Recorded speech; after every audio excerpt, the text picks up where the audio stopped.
Item number SCP-217. Object Class Keter.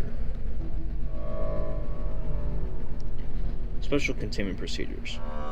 Containment area is to be kept behind 2 reverse pressure airlocks, chemical shower sterilization, full contained atmosphere hazmat suits, and 24-hour post-interaction quarantine and testing are mandatory for all personnel voice crack, entering containment area. Should containment be breached, the blast door for the containment and research area will be sealed, and the chemical agent ZEER-21711 will be pumped into the air. Any humans exposed to SCP-217 are to be contained and held for observation. Any items touched by those affected by SCP-217 must be sterilized.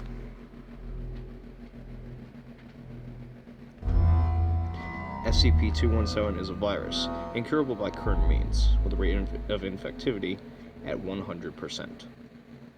It affects all organisms in the kingdom Animalia, and can spread via touch or contact with bodily fluid. SCP-217 is very hardy and can survive for years outside the host body. The progress of the infection is very slow, with some subjects going several years before manifesting any symptoms. SCP-217 alters the biochemistry of organic tissue, causing organic matter to rearrange into a form of organic metal.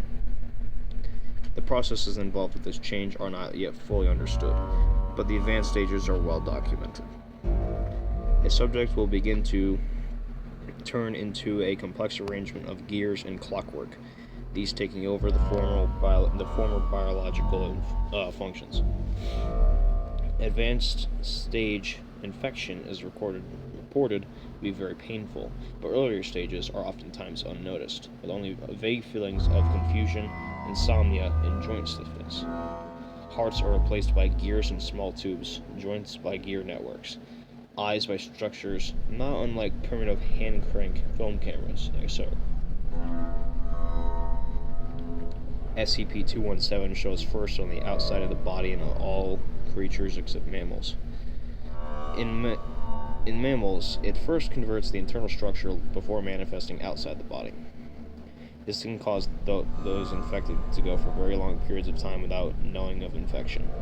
SCP-217 has even been shown to totally convert the inside of the body before showing any externally visible symptoms. SCP has infected several major metropolitan areas in the past, most notably Redacted. The mental state of those in middle to advanced stages of infection have been shown to be much diminished. Subjects responding in a repetitive fashion are very dull and mechanical in action, are easily distracted and confused, and appear generally irritable when faced with new problems. Addiction. Really, addiction? Yeah, like addiction to vodka, eh? No, that's not why we're here. In addition, research on a fully converted brain has data expunged. I think that means something we don't want to know about. And I'm pretty sure we don't, because this is terrifying. Okay. Document number 217-6. Notes on symptoms. Subjects infected by SCP-217 have, at early stages, reported no major symptoms aside from increased lethargy and a general lack of emotional response. Some have reported a feeling of fluttering or moving under the skin, coupled with a persistent ticking noise. This noise seems most prominent when SCP-217 infects the shoulders, neck, and head. However, it is audible if recording equipment is pressed against an affected area. Initial infection of SCP-217 is, as has already been stated,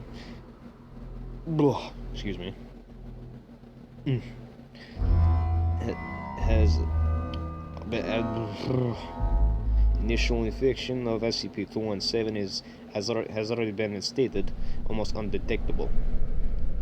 As the infection advances, subjects will begin to feel sharp tearing pain in areas that are being converted.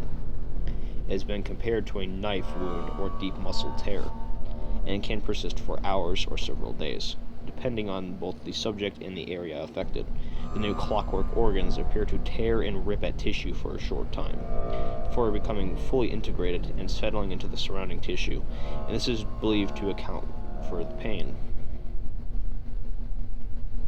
Areas infected appear to be metal, mainly brass, steel, and iron. Other substances have been reported, appearing to be leather, rubber, glass, wood, and other basic materials. Despite appearances, it is purely organic material.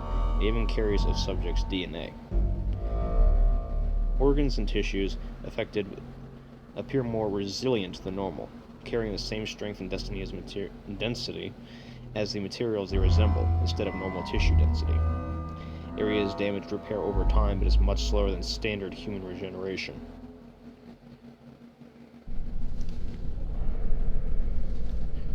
Damaged areas can be instantly repaired by replacing damaged areas with new parts of the same type. Testing has been shown that there are no ill effects if parts made from normal materials, steel, wood, leather, replace the existing biomechanical clockworks. Most alarming, people infected with SCP-217 can continue for months, even years, without being infected. Without being detected. And this is what I get for trying to read. Oh well, I'm still going to make the third one tomorrow, so watch out for that. With infections so easy to spread, hundreds could be affected before proper containment could be enforced. Infection appears to spread most quickly in large offices, malls, and other large concentrations of people. Note, anything or anyone suspected to be or confirmed to be infected with SCP-217 is not to be allowed near SCP-882. At this time, addendum. At this time, cross-experimental between SCP-229 and SCP-217 is only allowed with O5 approval. Well,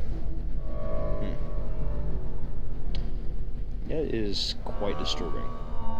I mean, being infected by a virus that kind of literally turns you into a cyborg.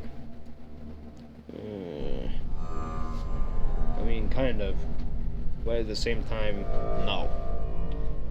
The other thing is, it doesn't really even state if, like, the disease would kill you. That's another thing. It can state you can be damaged, but it does not state that you could be killed by it. So pretty much it just turns you into a living clockwork. Oh well. So this is day 2 of the triple threat.